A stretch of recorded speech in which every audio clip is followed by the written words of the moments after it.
Hello everyone, welcome back to the channel. तो last video में हम लोगों ने अमीबा में पोषण के बारे में पढ़ा था। और हम लोग प्रकाश विश्लेषण के हर एक टॉपिक को कंप्लीट करके पोषण वाले टॉपिक्स को स्टार्ट किए थे। इस वीडियो में हम लोग अमीबा के बाद मनुष्य में पोषण के बारे में पढ़ेंगे कि मनुष्य में पोषण होता कैसे है, मनुष्य भोजन करता है और उसके पूरा आहार नल जो है जिसके द्वारा पोषण की पूरी प्रक्रिया होती है, उसकी संरचना क्या है, इन सारी चीजों के बारे में देखेंगे। ठीक है। तो मनुष्य का आहार नल क्या होता है, ये एक बहुत इंपॉर्टेंट क्वेश्चन है। इन अगर आप बोर्ड की तरह से देखते हैं तो बोर्ड में ये 5 मार्क्स का आता है। ओके, और इससे बहुत सारे ऑब्जेक्टिव भी बनते हैं। ओके, तो मनुष्य का आहार नल की रचना का वर्णन करें, ये एक फेमस क्वेश्चन है। तो देखो, मनुष्य का आहार नल एक कुंडलित रचना है। ठीक है। तो यहाँ पे अगर मैं बताऊं कि यहाँ से आप देख सकते हैं कि ये जो मनुष्य का आहार नल है, यहाँ से शुरू होता है। ये पूरा जो है, ये ये पूरा पार्ट जो है, यही मनुष्य का आहार नल है। ठीक है। तो इसमें आप देख सकते हैं बहुत सारा अलग अलग सब पार्ट भी है। ये अमाशय, किडनी, सॉरी, यकृत, छोटी आंत, बड़ी आंत। ठीक है। तो ये सारी ग्रासिका, मुंह, जीभ, ये सारी अलग अलग पार्ट हैं आहार नल के। ठीक है। तो आज हम लोग इसका चर्चा करने वाले हैं कि ये आहार नल की संरचना है क्या। और ये सचित्र वर्णन करने के लिए भी आ जाता है। अगर आपको सचित्र वर्णन करने के लिए आ गया तो आपको फिगर बना के पूरा डिटेल कर लिखना होगा, और अगर बिना सचित्र का आया तो आपको बस डिटेल्स लिखने होंगे कि आहार नल होता क्या है। तो बेसिकली अगर हम लोग नॉर्मल भाषा में बात करें तो आहार नल एक लंबी संरचना है जो कि कुंडलित टाइप होती है। ठीक है। तो अब आपस में ऐसे घूम घूम कर उसकी संरचना होती है। ओके। जैसे कि आप यहाँ पे देख सकते हैं, ये आंत जो है वो आपस में घूम कर फिर से, जैसे यहाँ से स्टार्ट हुआ, फिर ये कुंडलित रचना है। ठीक है। तो ये एक छोटे से जगह में बहुत लंबा, जो आंत की लंबाई होती है वो काफी ज्यादा होती है, लेकिन ये एक छोटे से जगह में बंद रहता है। तो वो कैसे बंद होता है, क्योंकि उसकी रचना कुंडलित होती है। ठीक। तो इन सारी चीजों को देखेंगे। देखिए, जो मनुष्य का आहार नल है वो एक कुंडलित रचना है। कुंडलित रचना मीन्स वही घुमा हुआ रचना। ठीक है, मतलब स्ट्रेट नहीं, घूम घूम कर वो वहां पे सेट रहता है। ठीक है। जिसकी लंबाई करीब 8 से 10 मीटर होती है। ठीक है। तो आप देख सकते हैं कि आहार नल की लंबाई 8 से 10 मीटर होती है। और अगर ये कुंडलित नहीं होती तो एक मनुष्य की लंबाई ज्यादा से ज्यादा 6 फीट होती है, मतलब 6 फीट के आसपास होता है अगर आप एक पर्सन का बात करते हैं तो ये 8 से 10 मीटर काफी ज्यादा होता है 6 फीट से। ठीक है। तो इतनी लंबाई अगर स्ट्रेट रहती तो हमारे शरीर में आ ही नहीं पाती। इसका मतलब ये आपस में घूमकर इस तरह की कुंडलित संरचना बनती है आयरन की। ठीक है। अब यह मुख्य गुहा से शुरू होकर मल द्वार तक फैला रहता है। जैसा कि मैंने बताया यहाँ पर कि जो आहार नल की संरचना है वो शुरू से शुरू होता है और लास्ट तक जाता है। ठीक है। तो ये मुख्य गुहा से यहाँ शुरू होता है और लास्ट तक जाता है। आहार नल के प्रमुख भाग निम्नलिखित है। पहला, मुख्य गुहा।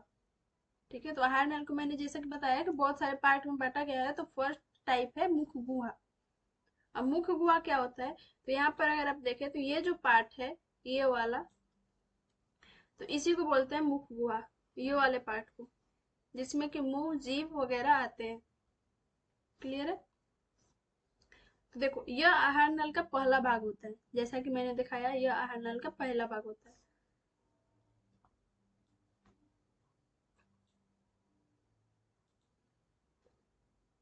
I think now it is more clear.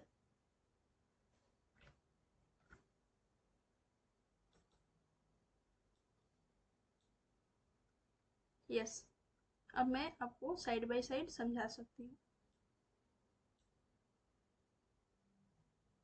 1 minute. या, ओके। सो ये मुख्य गुहा होता है। आप देख सकते हैं यहाँ पे ये जो पार्ट है, जैसे जिसको कि मैंने रेखांकित किया है, ये मुख्य गुहा होता है और ये आहार नल का सबसे पहला भाग होता है।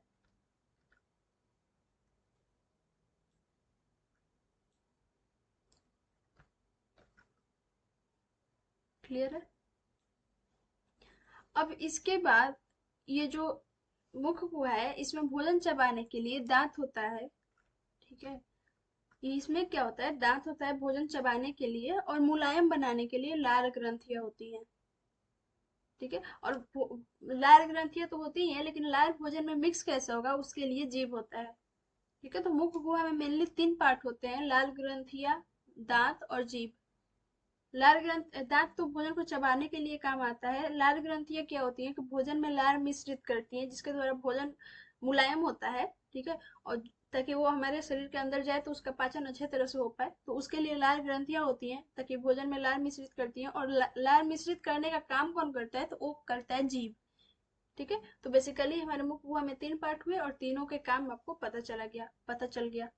भोजन दांत का काम है भोजन को चबाना, लार ग्रंथिया का काम है भोजन को मुलायम बनाना, और जीभ का काम है भोजन में लार को मिश्रित करना। ओके, उसके बाद शुरू होता है ग्रसनी। ठीक है, ग्रसनी ये मुख यहाँ पे आपको नहीं मेंशन किया गया है। तो ग्रसनी जो है वो मुख गुहा का पिछला भाग होता है। ठीक है, तो जो मुख गुहा है इसके पीछे ग्रसनी होता है एक।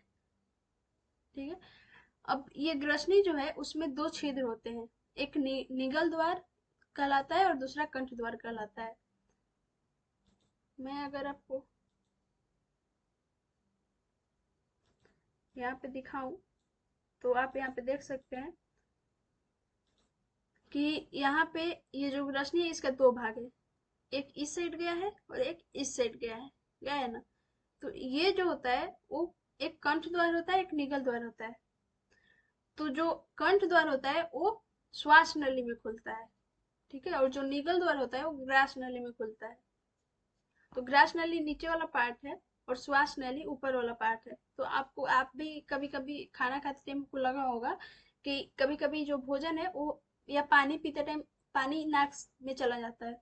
ठीक है, तो कैसे जाता है, क्योंकि अगर आप पानी पी रहे हैं और आपका बैलेंस अगर थोड़ा सा इधर उधर होता है पानी पीते टाइम, तो जो ग्रास नली है, जो निगल द्वार है और कंठ द्वार है, वो अगर एक कंठ द्वार खुला है तो निगल द्वार बंद रहता है, निगल द्वार खुलता है तो कंठ द्वार बंद रहता है।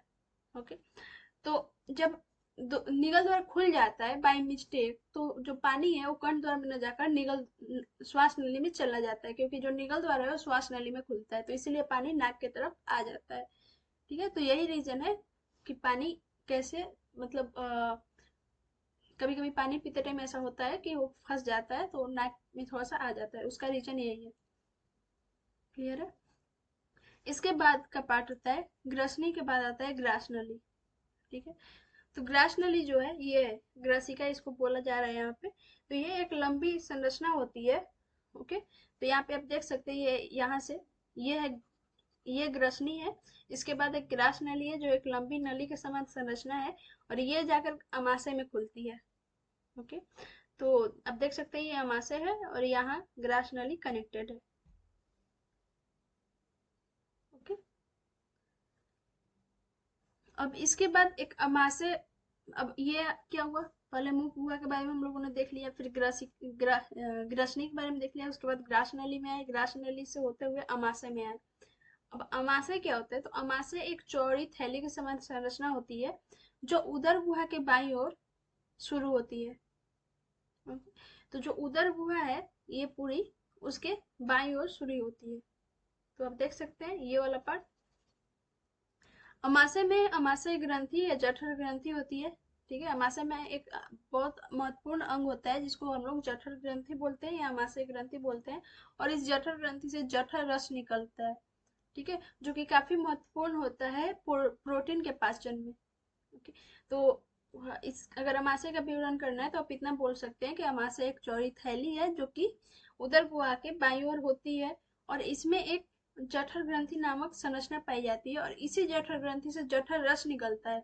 और जो जठर रस होता है वो काफी महत्वपूर्ण यूज होता है उसका प्रोटीन के पाचन में। ओके, तो प्रोटीन का पाचन अमाशय में ही होता है। क्लियर है, किसके द्वारा, जठर रस के द्वारा। अगर ऑब्जेक्टिव में भी आ जाता है कि प्रोटीन का पाचन कहाँ होता है, तो वहां पे आपको याद रखना होगा कि अमाशय में भोजन के प्रोटीन का पूर्ण पाचन होता है। तो अभी तक आपने क्या सीखा कि भोजन आया, भोजन को आपने मुंह में लिया तो दांत के द्वारा चबाया गया, उसको मुलायम बनाया गया लाल ग्रंथियों के द्वारा और उसमें लार मिश्रित किया गया जीभ के द्वारा, फिर वो ग्रसिका में गया। ठीक है, तो वो निगल द्वार के द्वारा, कंठ द्वार के द्वारा नहीं, क्योंकि कंठ द्वार तो श्वास नली में खुलता है, तो निगल द्वार के द्वारा होते हुए ग्रास नली में आया, जिसको कि ग्रसिका भी बोल रहे हैं। ग्रास नली में आया, ग्रास नली के बाद वो गया अमाशय में। अमाशय में जाने के बाद क्या हुआ कि जठर, अमाशय में जठर ग्रंथि होती है, जिससे कि जठर रस निकला और उस भोजन में मिश्रित हुआ और उस भोजन में जो भी प्रोटीन था उसका पूर्ण पाचन कर दिया।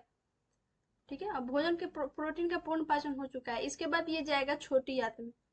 ठीक है, तो अमाशय के बाद वाला जो अंग है वो होता है छोटी आंत, और छोटी आंत अमाशय के पाइलोरिक भाग के ठीक बाद शुरू होता है। ठीक है, तो अमाशय में भी अंदर में, अमाशय के अंदर भी बहुत सारे भाग होते हैं। ये तो आहार नल जो है ऊपर ऊपर से दिख रहा है, इसके अंदर में अगर जाएंगे तो उसमें और हर एक पार्ट के बहुत सारे पार्ट हैं। ठीक है, बस हमको उतना नहीं डिटेल में, उतना डिटेल में पढ़ना ही नहीं है, तो हम लोग ऊपर ऊपर से देखेंगे। ठीक है, तो जो छोटी आंत है वो अमाशय के पाइलोरिक भाग के ठीक बाद शुरू होता है, और यहाँ पे जो है वो भोजन का अंतिम रूप से पाचन समाप्त होता है। ठीक है, जैसे कि अमाशय में क्या हुआ था, भोजन का आधा पाचन हुआ था, भोजन के बस प्रोटीन का पाचन हुआ था, लेकिन छोटी आंत में भोजन का पूर्ण पाचन होता है, और जो पचा हुआ भोजन है उसका अवशोषण भी होता है। ठीक है, जैसे कि अभी आप लोगों ने अमीबा वाले में देखा, लास्ट लास्ट वीडियो में मैंने बताया था कि अमीबा में भोजन का पाचन कैसे होता है। तो भोजन का जो पाचन हुआ था उसके बाद वो कोशिका द्रव में गया था और वहां से वो पूरे शरीर में फैला था। उसी प्रकार यहाँ छोटी आंत में जब भोजन का पूर्ण पाचन होता है तो यहीं से पूरे पचे हुए भोजन का अवशोषण हो जाता है, मतलब जो भी पचे हुए भोजन से हमें प्रोटीन या एनर्जी लेनी है वो हमें मिलती है। ठीक है, अब उसके बाद वाला अंग आता है बड़ी आंत। ठीक है, तो यह छोटी आंत का अगला भाग होता है। आप देख सकते हैं यहाँ पे ये छोटी आंत है। ठीक है, और इसके जस्ट भाग ये बड़ी आंत है। ठीक है, ये वाला जो मोटा आपको दिख रहा है ये बड़ी आंत है। तो ये छोटी आंत का अगला भाग होता है, और इस बड़ी आंत में दो पार्ट होते हैं, एक कोलन और एक दूसरा रेक्टम। ठीक है, तो जो अपचा भोजन होता है, अब छोटी आंत में तो सारा भोजन पच गया और उसका अवशोषण भी हो गया, उससे जो हमें प्रोटीन लेना था हमने ले लिया, लेकिन जो अपचा भोजन है वो कहाँ जाएगा, तो वो जाता है बड़ी आंत में, और बड़ी आंत में होता है दो भाग, कोलन और रेक्टम। तो जो अपचा भोजन है वो कोलन से होते हुए, ठीक है, कोलन से होते हुए रेक्टम में पहुंचा दिया जाता है। ठीक है, कोलन और रेक्टम इंग्लिश वर्ड है, आप देख सकते हैं ये बृहद्रांत लिखा हुआ है, इसकी इसी को इंग्लिश में कोलन बोलते हैं। तो इससे होते हुए रेक्टम में पहुंचा दिया जाता है। ठीक है, और फिर वहां से मल द्वार के रास्ते बाहर निकल जाता है अपचा भोजन। ओके, तो ये होता है बड़ी आंत का काम। तो ये था पूरा मनुष्य के आहार नल का विवरण। एक मिनट, मुझे इसको, या तो मनुष्य का आहार नल का पूरा विवरण यही था कि पहले जो जो अंग थे उसको मैंने बताया, और उन सारे अंग का क्या क्या काम होता है वो भी मैंने बताया। तो अगर आपको कार्य लिखने के लिए भी आता है कि मनुष्य के आहार नल कैसे काम करते हैं, उसको भी आप अपने शब्दों में लिख सकते हैं। अगर आपको आता है कि मनुष्य के आहार नल का वर्णन करें कि क्या कैसे होता है संरचना में, उसको भी आप लिख सकते हैं। तो एक बार मैं अगर समराइज कर दूं, तो मैंने बताया कि मनुष्य का आहार नल जो है वो 8 से 10 मीटर लंबी रचना है, लेकिन वो कुंडलित होता है, इसलिए हमारे शरीर में फिट हो जाता है। उसके बाद मनुष्य के हार्नल में कुछ अलग अलग भाग हैं, जैसे कि फर्स्ट वन इज मुख गुहा। मुख गुहा में 3 चीजें होती हैं, भोजन को चबाने के लिए दांत होता है, भोजन को मुलायम बनाने के लिए लार ग्रंथि होती है, और उस लार ग्रंथि से निकलने वाले लार को भोजन में मिश्रित करने के लिए जीभ होता है। उसके बाद शुरू होता है ग्रसनी। ग्रसनी मुख गुहा के जस्ट पीछे होता है, और इसमें दो भाग होते हैं, निगल द्वार और कंठ द्वार। निगल द्वार है जो ग्रास नली में खुलता है, और कंठ द्वार है जो उस श्वास नली में खुलता है। उसके बाद आता है ग्रास नली। ठीक है, तो ग्रास नली एक लंबी रचना है जो कि ग्रसनी से कनेक्टेड रहती है, और नीचे की ओर जाकर वो अमाशय में खुलता है। अब अमाशय में जब वो खुलता है तो अब स्टार्ट है अमाशय। तो अमाशय का काम क्या है, वो प्रोटीन का पाचन करवाता है। ठीक है, तो अमाशय में एक जठर ग्रंथि होती है, जिससे कि जठर रस निकलता है, और उस जठर रस के द्वारा प्रोटीन का पाचन होता है। तो भोजन का जितना भी प्रोटीन है अमाशय में उसका पाचन हो जाता है, लेकिन बाकी चीजें अभी भी भोजन में मौजूद रहती है। तो वो भोजन अब जाता है छोटी आंत में। छोटी आंत जस्ट अमाशय के पाइलोरिक भाग के नीचे ठीक बात शुरू होती है, और यहाँ पर जो छोटी आंत है वहां पर भोजन का संपूर्ण पाचन हो जाता है। तो अमाशय में सिर्फ प्रोटीन हुआ था, लेकिन यहाँ पर जो भी बचा हुआ चीज है सबका पाचन हो जाता है, और पाचन होने के बाद जो पचा हुआ भोजन है वो अवशोषित भी हो जाता है। मतलब कि जो पचा हुआ भोजन में जो प्रोटीन वगैरह है जिससे कि हमें ऊर्जा मिलती है, एनर्जी लेनी है, वो सारा चीज यही छोटी आंत में हो जाता है। अब बच्चा भोजन बड़ी आंत में जाता है और वहां उसका बहिष्करण हो जाता है। ठीक है, तो ये है मनुष्य में आहार नल का पूरा प्रोसेस। ओके, कैसे पोषण होता है मनुष्य में उसका पूरा प्रोसेस। अब कुछ और छोटे छोटे क्वेश्चन है उसको देख लेते हैं। तो एक ऐसे ही नॉर्मल क्वेश्चन है, ठीक है, ये आप जानते भी हैं, मैंने बताया भी है, बट अगेन देख लेते हैं। भोजन में पाचन से आप क्या समझते हैं?